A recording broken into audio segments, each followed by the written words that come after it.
รายการนี้เหมาะสำหรับผู้ชมที่อายุ13 ปีขึ้นไปอาจมีภาพเนื้อหาเสียงที่ไม่เหมาะสมผู้ใหญ่ควรให้คำแนะนำโอ้จะรีบไปไหนเอพิโซดนี้จากคอมเมนต์ของคุณ FC พี่บาส BBASJTR จัดไปครับถ้าพูดถึงสัตว์ในวงจิ้งเหลนแล้วก็ยังมีจิ้งเหลนอยู่หนึ่งสายพันธุ์ที่มีความน่าสนใจเจ๋งเป้งเท่ไม่หยอกเอาแล้วก็เชิญพบกับเจ้าจิ้งเหลนจระเข้ตาแดงได้เลยครับและนี่คือรายการวิชาเกินสัตว์โลก Somebody world is gonna roll me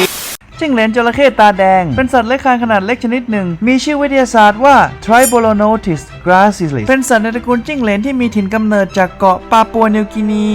พบมักอาศัยอยู่ในป่าดิบชื้นพฤติกรรมส่วนใหญ่ของพวกมันนั้นมักจะอาศัยและหากินอยู่ตามพื้นดินในธรรมชาติมักจะขุดโพรงอยู่เป็นสัตว์ที่ค่อนข้างมีความขี้อายและชอบซ่อนตัวอาหารของพวกมันส่วนใหญ่นั้นก็คือพวกสัตว์และแมลงตัวเล็กๆแต่ส่วนใหญ่ที่นิยมนำมาเลี้ยงกันจะเลี้ยงกันด้วยหนอนนกและก็พวกไส้เดือนนะครับ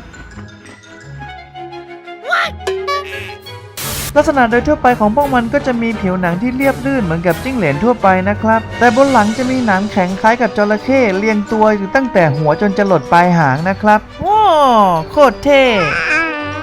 และบนหัวของพวกมันก็เหมือนกับจิ้งเหลนที่ใส่หมวกกันน็อกอยู่นะครับมันก็เลยได้ชื่อเล่นอีกชื่อหนึ่งว่า Helmet Sking จิ้งเหลนพวกนี้เมื่อโตเต็มวัยแล้วมีความยาวเต็มที่ประมาณ 7-10 นิ้วนะครับมีอายุขัยประมาณไม่เกิน15 ปีและในการแยกสังเกตเพศของพวกมันโดยทั่วไปแล้วตัวผู้จะมีขนาดหัวและตัวใหญ่กว่าตัวเมียและก็ยังสามารถสังเกตได้จากเท้าของขาหลังนะครับตัวผู้จะมีปุ่มขาวๆอยู่ตรงขาหลังและก็สีขาที่จะเข้มกว่าแต่ตัวเมียจะไม่มีปุ่มสีขาวๆและสีขาก็อ่อนกว่านะครับจิ้งเหลนชนิดนี้ขยายพันธุ์โดยการวางไข่นะครับซึ่งแตกต่างจากจิ้งเหลนชนิดอื่นทั่วไปที่มักจะออกลูกเป็นตัวโดยปกติแล้วพวกมันจะมีขนาดแรกเกิดเมื่อฟักออกมาจากไข่และประมาณ2 นิ้วนะครับแล้วก็มีสีของหัวที่อ่อนกว่าตัวโตเต็มวัยและวงสีแดงใต้ตาจะยังไม่ปรากฏจนกว่าจะมีอายุประมาณ7 เดือนขึ้นไปนะครับ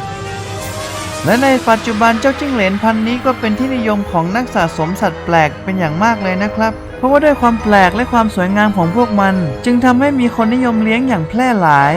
แต่เอาจริงๆแล้วเจ้าสัตว์ชนิดนี้ก็เป็นสัตว์ที่มีนิสัยเป็นเอกลักษณ์เฉพาะตัวอย่างมากเลยนะครับและสำหรับผู้เลี้ยงมือใหม่ที่อยากจะมีพวกมันเอาไว้ในครอบครองขอเตือนไว้ก่อนเลยนะครับว่าจิ้งเหลนพันธุ์นี้ขี้โวยวายสุดๆไปเลย